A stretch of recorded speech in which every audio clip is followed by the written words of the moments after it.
আল্লাহর কাছে ক্ষমা চাওয়ার নকল উপায় তোতা পাখির মতো আস্তাগফিরুল্লাহ আস্তাগফিরুল্লাহ আস্তাগফিরুল্লাহ ওড়ানো।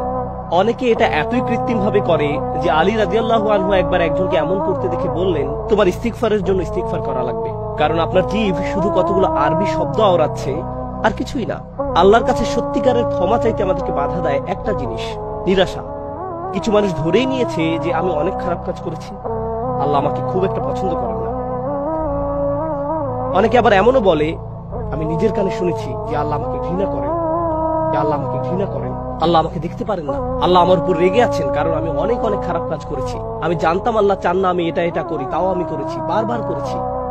তাই ভালো মানুষের লিস্ট থেকে আল্লাহ আমার নাম কেটে দিয়েছেন। আমার প্রার্থনার কোনো মূল্য নেই। এবং যখন কেউ এরকম বিশ্বাস পোষণ করে তখন সে অন্যদের কি বলে জানেন, আমি খুব খারাপ মানুষ, আপনি কি আমার জন্য দোয়া করতে পারবেন? কারণ আমার তো লিস্টে নাম নেই, আপনার নিশ্চয়ই আছে, তাই আপনি আমার হয়ে দোয়া করুন। আল্লাহ অন্তত আপনার কথা শুনবেন, তার সাথে আপনার ভালো সম্পর্ক, হয়তো এটাই আমার একমাত্র সুযোগ, কারণ আল্লাহ আমার নিজের দোয়া কখনোই শুনবেন না। চলো নূহ আলাইহিস সালামের কথায় যাই। তিনি কাদেরকে ক্ষমার প্রস্তাব দিয়েছিলেন? পৃথিবীর সবচেয়ে অবাধ্য জাতিগুলোর একটিকে। তারা লাগাতার আল্লাহর অবাধ্যতা করত। নূহ আলাইহিস সালাম তাদের বললেন, তোমরা যদি ক্ষমা চাও তাহলে আল্লাহ তোমাদের ক্ষমা তো করবেনই, উপরন্তু তিনি তোমাদের জন্য পৃথিবীর প্রাচুর্যের দরজা খুলে দিবেন। মানে আপনি নিজের ব্যাপারে নিরাশ হতে পারেন না, আপনি নিজেকে বলতে পারেন না আমি খুব বেশি নিচে চলে গেছি, ক্ষমা প্রার্থনা করা আমাকে মানায় না। অন্যরা হয়তো পারে, কিন্তু আমার ক্ষমার দিন শেষ, আমি আশার অতীত। মা আমার জন্য দোয়া করলেও করতে পারে, অথবা অমুক ভালো লোক আমার জন্য দোয়া করতে পারেন। আর এখানেই শয়তান এসে জুড়ে বসে, মানুষের হতাশার সুযোগ নিয়ে সে আরো খারাপ জিনিসের দরজা খুলে দেয়। সেটা কি জানেন? শিরক।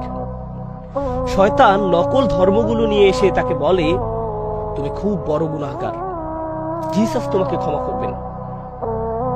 তুমি জিসাসের উপাসনা করো, তিনি তোমার হয়ে ঈশ্বরের কাছে ওকালতি করবেন।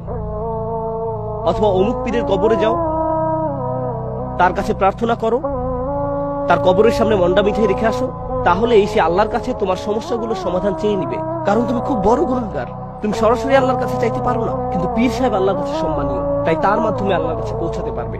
এভাবে শিরকের দরজা খুলে যায়। ঈমান এবং তাওহীদের মূল তাৎপর্য হলো আল্লাহর সাথে আমাদের সরাসরি সম্পর্ক। এটাই লা ইলাহা ইল্লাল্লাহ এর অর্থ। এর উদ্দেশ্যই হলো আপনি আপনার প্রয়োজনগুলো আল্লাহর কাছে সরাসরি ব্যক্ত করবেন। এবং আমি নিজে ও আপনাদেরকে স্মরণ করিয়ে দিচ্ছি, আমাদের যেই জিনিসটা সবচেয়ে বেশি প্রয়োজন সেটা হলো ইস্তেগফার।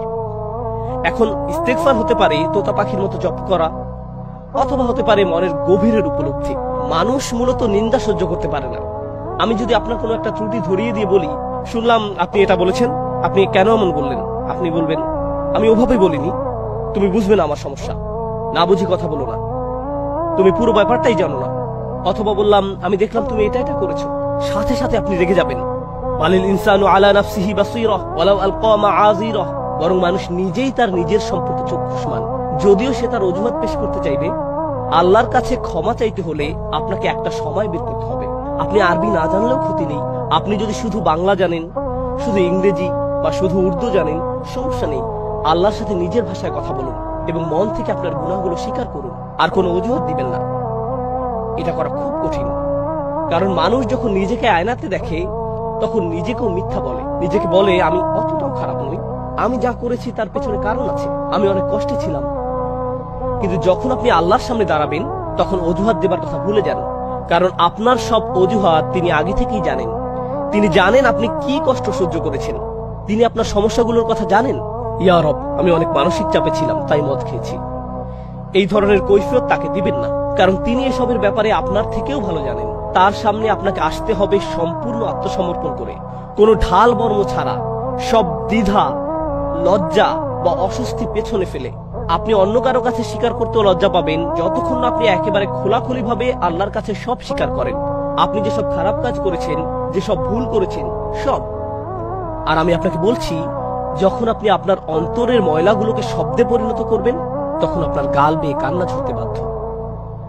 মানুষ যখন কারো সামনে মনের সব ঢাল বর্ম খুলে ফেলে, বিশেষ করে আল্লাহর সামনে, তখন তার চোখ দিয়ে পানি ঝরবেই ঝরবে, কারণ সেটা খুব দুর্বল একটি মুহূর্ত। দুনিয়াকে আপনি দেখাতে চান আপনি কতটা শক্তিশালী আর আত্মবিশ্বাসী, আপনি কতটা ভালো আছেন। যেই আপনাকে দেখে ভাবে যে সব ঠিক আছে, কিন্তু একমাত্র যিনি জানেন যে সব ঠিক নেই, অনেক সমস্যা আছে, তিনি হচ্ছেন আল্লাহ। আপনাকে তার কাছে সব খুলে বলতে হবে। তখনই আপনি সত্যিকারের ক্ষমা চাওয়ার পর্যায়ে যাবেন। তখন আপনি সিজদায় ভিক্ষা চাইবেন। আর তখন আস্তাগফিরুল্লাহ আস্তাগফিরুল্লাহ শুধুই কতগুলো শব্দ হবে না, তখন সেটা হবে আল্লাহর সাথে একটা সত্যিকারের কথোপকথন।